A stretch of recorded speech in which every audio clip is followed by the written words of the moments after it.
നിയമസഭാ തെരഞ്ഞെടുപ്പ് കോഴക്കേസിൽ ബി.ജെ.പി. സംസ്ഥാന അധ്യക്ഷൻ കെ. സുരേന്ദ്രന് ജാമ്യം. Bathery first class judicial magistrate കോടതിയാണ് ജാമ്യം അനുവദിച്ചത്.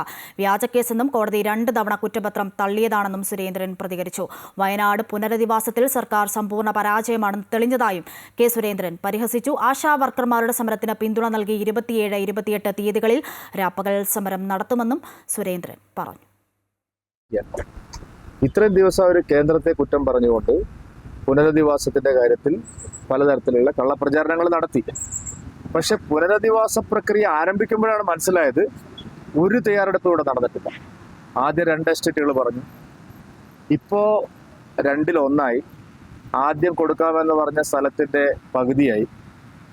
ഇപ്പൊ ആ എസ്റ്റേറ്റ് തന്നെ കോടതിയിൽ പോകുന്നു എന്നാണ് പറയുന്നത്.